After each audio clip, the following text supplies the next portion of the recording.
O Filho depois, exaltação, glória e governo. Se o Filho veio do Pai e se manifestou como homem, agora as Escrituras revelam quem ele é depois de cumprir sua missão. O Filho depois não é um outro ser, nem um retorno simples ao estado anterior, mas o Filho de Deus como homem glorificado, exaltado pelo Pai, investido de autoridade, honra e governo. Antes de falar da glória, do trono e do governo do Filho, as Escrituras nos conduzem a um ponto decisivo: a ressurreição. É nela que o Pai confirma publicamente quem o Filho é. Veja que essa ressurreição ela foi confirmada. Paulo, em Antioquia, na Psídia, interpreta a ressurreição de Jesus de maneira profundamente reveladora. Como Deus cumpriu plenamente a nós, seus filhos, ressuscitando a Jesus, como também está escrito no Salmo 2, Tu és meu filho, eu hoje te gerei. Atos 13, 33. Percebe você que Paulo não está falando do nascimento em Belém, nem da pré-existência celestial, mas de uma ressurreição. Isso mesmo, o hoje aponta para o dia em que Deus gera o Filho para uma nova condição de vida. Vida incorruptível, uma vida imortal, uma vida glorificada. O Filho que morreu como homem agora vive para sempre, gerado dentre os mortos. A ressurreição do Filho foi confirmada com poder.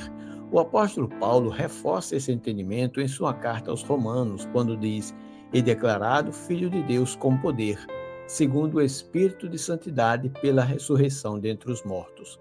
Romanos 1, verso 4. A ressurreição não fez de Jesus Filho de Deus.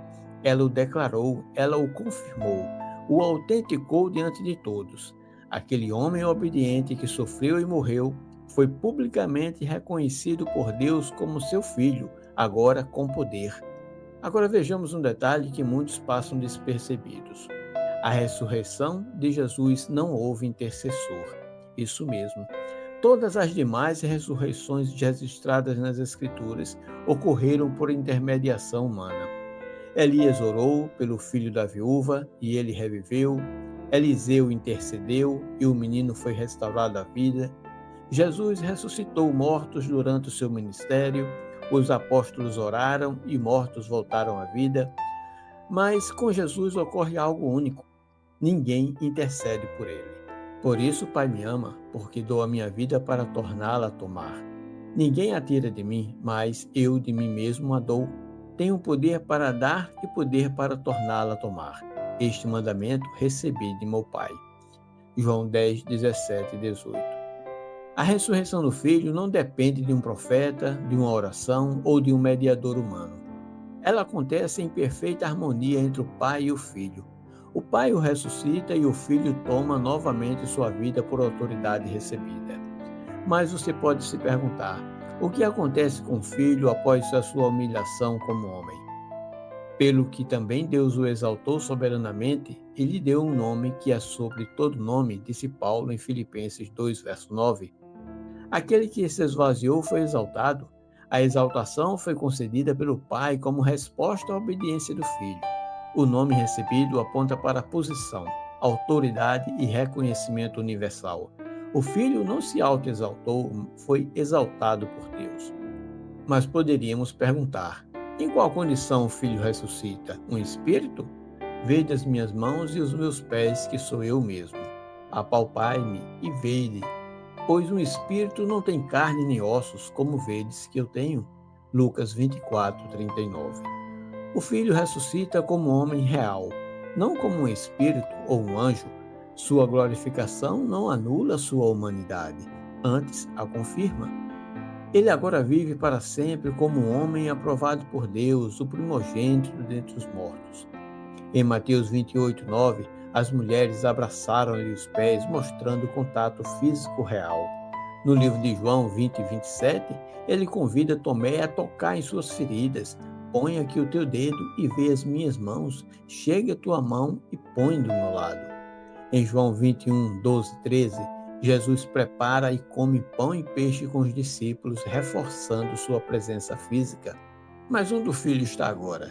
Hebreus 10, 12 nos diz: Mas este, havendo oferecido um único sacrifício pelos pecados, assentou-se para sempre à direita de Deus.